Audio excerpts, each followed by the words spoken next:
100 ઊંટ અને એક વ્યક્તિની સમસ્યા। એક ગામ હતું। ગામમાં એક વ્યક્તિ હતો જેને લાગતું કે તે હંમેશા કોઈને કોઈ મુશ્કેલીથી ઘેરાયેલો જ રહે છે। એને લાગતું કે એક મુશ્કેલી દૂર થાય છે અને બીજી તરત આવી જાય છે। આનાથી તે વ્યક્તિ ખૂબ જ દુઃખી પણ રહેતો। એક દિવસ તેના ગામમાં એક સંત આવ્યા। એને નક્કી કર્યું કે મારી આ મુશ્કેલીઓ માટે હું સંત જોડે વાત કરીશ અને ઉપાય જણાવવાનું કહીશ। સાંજે ગામમાં સંત આવ્યા, પણ નવાઈની વાત એ છે કે તેમની સાથે 100 ઊંટ પણ હતા। આથી પેલો વ્યક્તિ સંત પાસે પહોંચે છે અને પોતાની વાત સંતને કહે છે।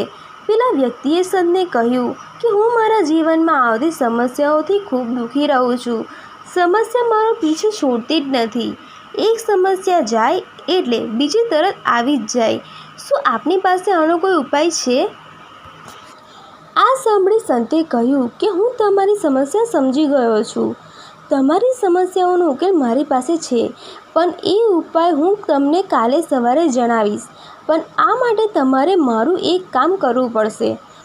ઉકેલ મળશે એ વાતની ખુશી સાથે તે સંતનું કામ કરવા તૈયાર થઈ ગયો। સંતે કહ્યું, જો મારી પાસે 100 ઊંટ છે, મારે કાલે તે આગળના ગામમાં એક વ્યક્તિને પહોંચાડવાના છે। આજે આખી રાત તે અહીં રહેવાના છે। તમારે આખી રાત આ ઊંટોનું ધ્યાન રાખવાનું છે।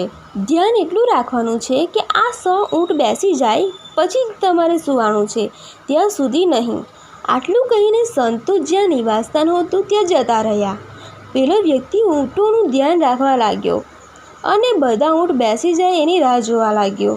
રાત પસાર થઈ ગઈ એટલે બીજે દિવસે સંત પેલા વ્યક્તિ પાસે આવ્યા અને કહ્યું કે રાત્રે ઊંઘ તો બરાબર આવી હતી ને?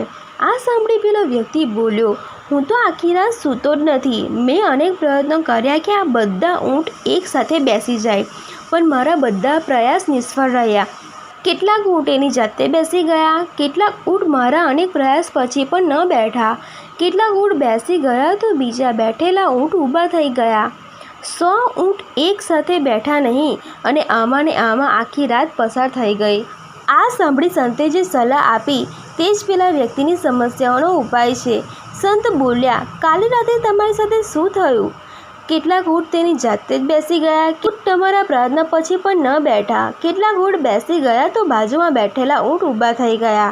કાલે તમારી સાથે આ જ થયું ને? પેલા વ્યક્તિએ તરત કહ્યું, હા, કાલે રાત્રે આવું જ થયું। સંત બોલ્યા કે બસ તમારી સમસ્યાઓનો ઉકેલ આમાં જ છે। જીવનમાં આવતી સમસ્યા પણ આવી જ હોય છે। કેટલીક સમસ્યાઓ તેમની જાતે દૂર થાય છે, કેટલીક સમસ્યાઓ પ્રયત્નો કરવાથી દૂર જાય છે અને કેટલીક સમસ્યાઓ પ્રયત્નો કરવા છતાં દૂર જતી નથી। એટલે સમજવાની વાત એ છે કે આ જીવન છે અને સમસ્યા વગરનું જીવન શક્ય નથી। સમસ્યાને સમય પર છોડો તો ઉપાય તેની જાતે જ મળી જશે।